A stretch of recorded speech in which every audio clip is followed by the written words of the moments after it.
Hi guys, Jordan from P&P Campers. Just going to do a handover video on your Vivaro. So you start under the bonnet. You got your power steering fluid here at the front, washer fluid over here. Your engine oil dipstick is this one with the yellow top down here. And then you actually fill your engine oil up from this cap up here at the top. Your brake fluid is just up here on the right hand side, attached to the servo down the back. And then your engine coolant is over here on the right hand side. So yeah, everything's really nice and easy to get to. What else is there? Anything else? I don't think so. Alright, so that's under the bonnet. You've probably seen already, but the bonnet release is a bit of a weird one. You've got to pull that little tiny catch over to open it up. And the actual bonnet release itself is over there underneath the steering wheel on the driver's side.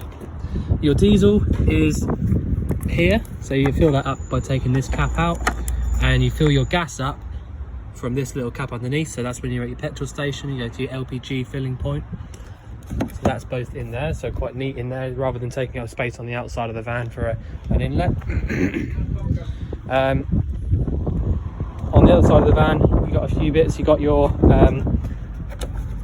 hookup point. So if you plug a hookup cable in when you're at home or at a campsite, that'll make sure that your battery charger is working, so your leisure battery is fully charged up. And also give you access to using your 240 volt sockets, so actually 3-pin sockets. Awning is literally just being fitted, so that's above the van there, and if you close the door up, you can see just about covers that amount. So come in the van now. So straight away, probably the most important part really is this Sergeant control panel, or control unit. So it's both your control panel and also your PSU, so your power supply unit. So at the top here you've got your fuses, which have all got a little word underneath them. So permanent, pump, fridge, aux, lights and charger. So basically if you had any sort of issue with any of those individual appliances, you can have a look in there. Obviously let us know, but you can have a look in there if you feel that you can. Sorry. Other than that, you've got your little button on the left hand side, which basically allows your screen to come on here. So as soon as we choose a battery here, so I could go down for vehicle, which is what you do not want to do, or up for leisure. Straight away it's telling us you've got 12.6 volts in your leisure battery, which for a resting rate is absolutely perfect. It's absolutely spot on. If I chose down to the vehicle battery, then basically anything in the back end of the van will start working, but via the vehicle battery only, and you do not want that to work. Okay, so you want to leave it up on the leisure battery side if you are going to use it at all. At the very bottom you've got battery charger, so you want to leave that on because that will basically allow your leisure battery to be charged up by your hookup if you plug your hookup cable in. So you want to leave that button on, and then under this little flap you've got your RCD on the left hand side and your MCBs there. So if you plug the dodgy plug into one of your sockets around the van, then basically that's where it will trip from. You've also got your 12 volt fridge. So if I just show you that, super easy to use. Just basically turn this button on, so push that and then that'll turn on. All your lights come on like that, and then after a few minutes, or about sort of 10-15 minutes or so, you'll start to feel that getting cold. And then turn it off, push and hold on the button until the lights go off. And that's it. That's all you need to do to actually have the fridge working. And then to pull it over properly, pull up and then back across. So under the glass tops up here, you've got your cooker.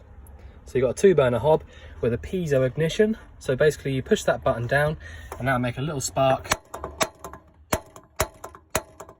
Can't see it every time on the video because of the frames per second, but it is clicking every time I can see it in person.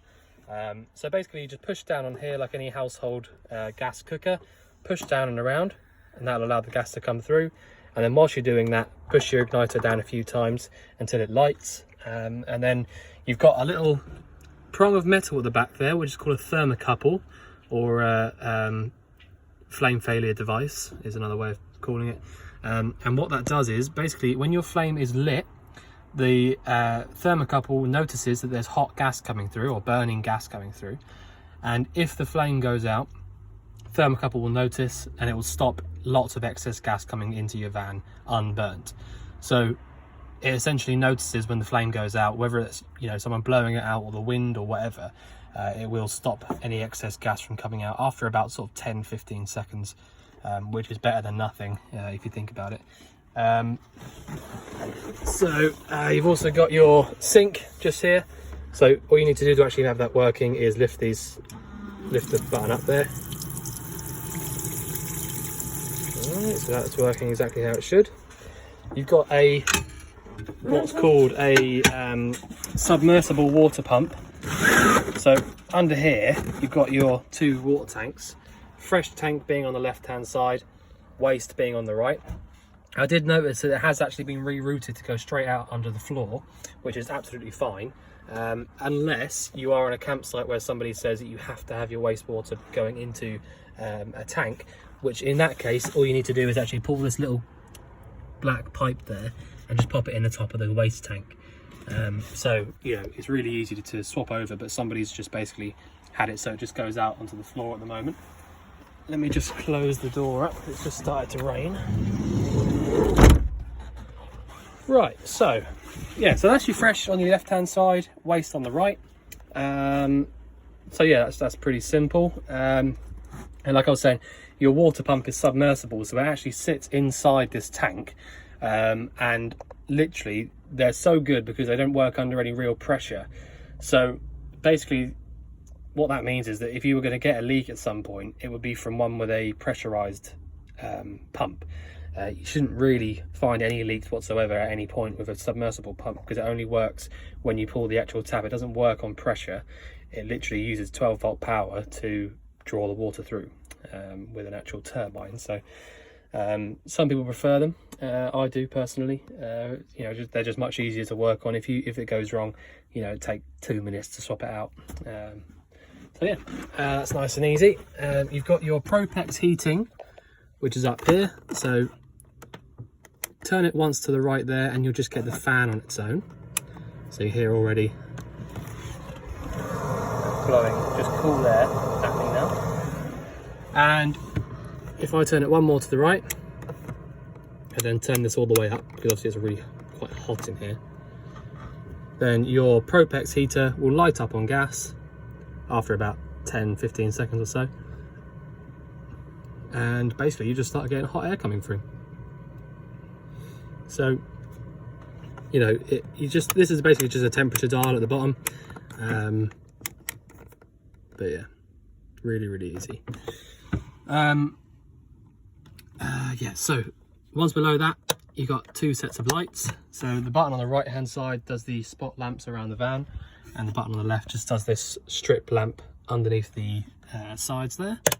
So turn those off.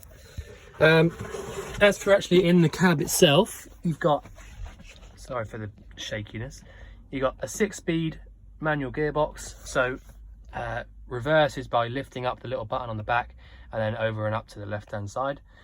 You've also got your original Vauxhall / Renault sort of head unit, air conditioning and all of your fan heater controls are down there in the middle.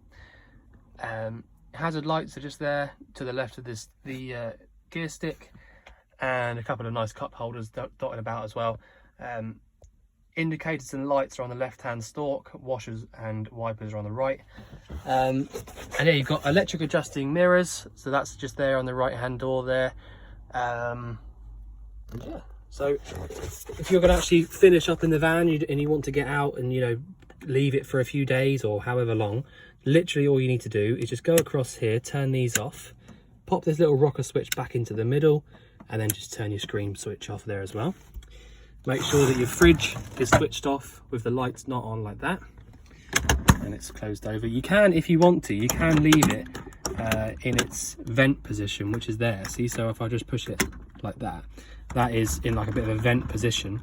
You can leave it like that, or if you want to, you can leave it so that it's just fully shut. It is totally up to you. But if you're going to leave the fridge for a long time and there's nothing in it, I would advise you to leave it in that vent position so they don't get any mold growing inside of it, because they are sort of like a bit of a porous thing. I don't know how to explain it really, but they are. So if you leave it on in that vent position every now and again, if you're not going to use it, then that is a bit better. But if not, if you are going to use it, then just obviously keep it all the way closed. If you are going to leave the van again for a long time, you want to take this little tank out here, which is your fresh and also the waste if it is, you know, piped up to there at any point, and then basically just empty out your fresh water tank so that they stay nice and clean, and again don't go moldy or fausty, and then fill it back up when you're going to be ready to go away, and that's it. So that's, you know, pretty easy stuff. Nice and easy to get to, really easy to get your hands in there and help you sort of get those bits out nice and easily. Nice storage underneath there as well, actually, so it goes all the way around to the left. So yeah, so I think that's about all I can show you, to be honest. I'm not sure if I've missed anything out. I don't think I have.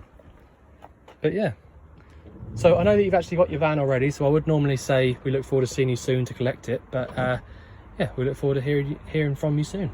Thanks very much.